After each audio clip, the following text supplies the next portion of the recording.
Hey, what's up everybody? Sean and Heath from Rock Solid Training here, and we're going through week 1 of our Rock Solid Training muscle hypertrophy protocol here, and it's leg day today. So today we're going to be doing 4 exercises. We've got squats, leg press, RDLs, and extensions and curls. Everything we're doing today, we're doing 3 sets of 10 with a 3-second negative and accelerating through the concentric phase. And then on the 4th set, we're doing a run the rack set, trying to deplete that muscle out. Ready for this? I'm as ready as I'll ever be. Don't be scared of it. It's leg day. Let's go. Do it. Hi guys, getting ready to get the barbell squat going. Once again, there's a couple different things that are very important when you're working on your squat and form technique. One being foot placement, okay? We're gonna make sure we're gonna get our heels about shoulder width apart, slightly open up our toes, and on the way down, or the eccentric portion of the lift, we're gonna go nice and slow, about a 3-second negative.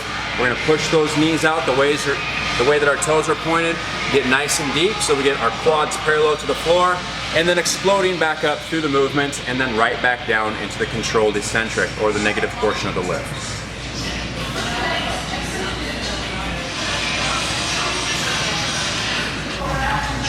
So one of the most common questions we get about squats is how far down should I be going? All right, now we say the minimum is 90 degrees. So that's 90 degrees from your lower leg to your upper leg. So it can be a little above parallel. Now for athletes and sports, this is probably your depth. This is where a lot of your power's coming from. If you're a football player or a baseball player even, that's about the depth you probably need to go to. As I started training more for physique, I used to be a college football player. I learned to train at that depth. But I started training for more physique. I learned that I started to get more separation in my quads and more lines as I got a little below that. So now I try to lighten the load even a little bit, try to get a little bit lower. And you want to go till parallel or just till your handies touch your calves too, if you're going for that. When you're going that depth, again, you need a weight you can handle. Work your way up to a heavier weight, start light, get the form down first, and then go from there.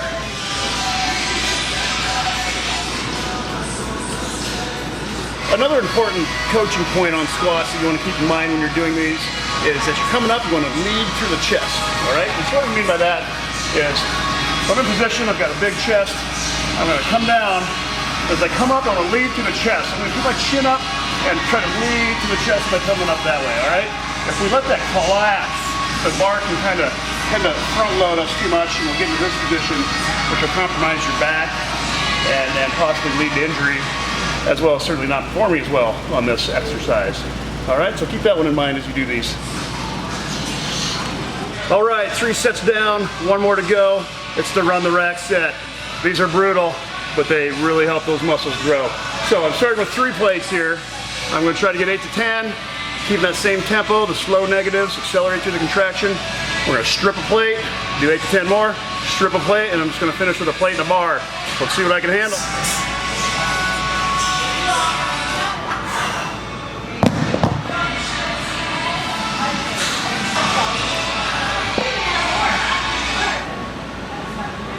All right, next up we have leg press. These are pretty self-explanatory. There's just a few coaching points you might want to consider. One of the questions we get a lot on this one is about foot placement. Where should I put my feet? So, as a general rule of thumb for most leg presses, right towards the middle of the platform is going to be ideal.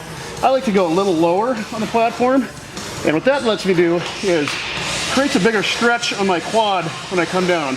So I'm decreasing the angle between my lower leg and my upper leg. When you're up here, you're going to widen that angle. So your knee isn't going to come, or your back of your hamstring is going to come close to your calf. All right, so if you've got bad knees, injury issues, you might stay towards the top of the platform. You want to try to get a little deeper, work on your depth, get towards the bottom end of that platform. Feet are going to be about shoulder width apart, and you want to try to hold your ass down on the seat too, and not let your hips roll back so much, and let your glutes take over this exercise.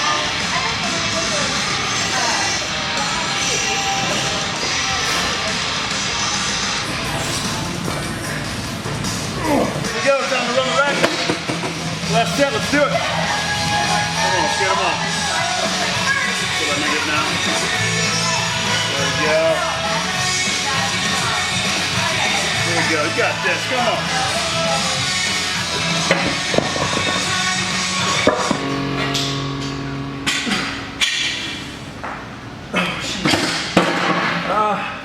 one more light one. Okay, next up on the list, RDL, okay? Romanian deadlift. What we're gonna do here is we're gonna take the bar, we're gonna look at our foot placement, okay? What we wanna do, hip flexors are the muscles that control hip flexion. We wanna line our toes up straight ahead, directly underneath our hip flexors. Okay, from there, we're grabbing the bar just outside of our quads, okay? Usually about 8 inches or so apart. Keep the chest out, drop down, keep the bar nice and close to your legs, 3-second negative, pop it back up, squeeze the glute, okay? Hamstring stretch, 3 seconds, keep your chest up, bring it back through, squeeze the glutes.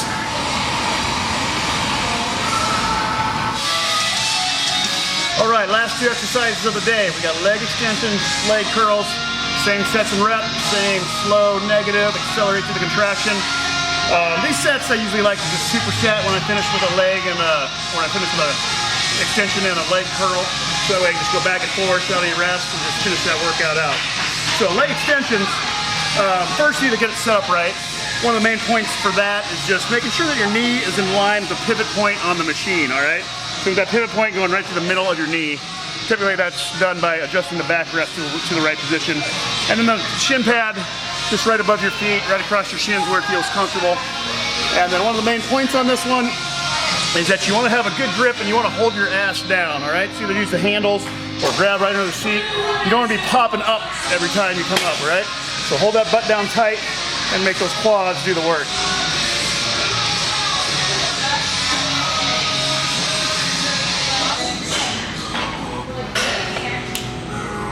Next up is the prone leg curl. Okay, that means we're laying on our stomachs.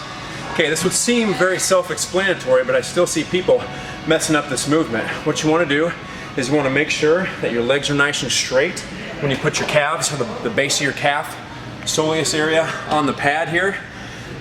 Make sure you're keeping your toes pulled up towards your shins, which is called dorsiflexing. And then from there, we're pulling it all the way up, getting a good hamstring contraction. Squeeze the muscle and then let it out nice and slow, all the way full, the full range of motion, and then repeat.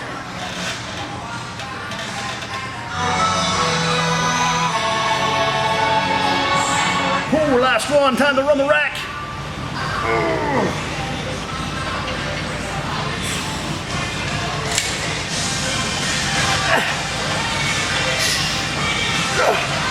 Well, it's leg day week 1 in the books. Time for a protein shake and a nap. Wow. You know what? If you can leave one of these workouts and not stagger walking up or down stairs, or even walking for that matter, you didn't do it right. And I think we did it right today. So we'll see you next time.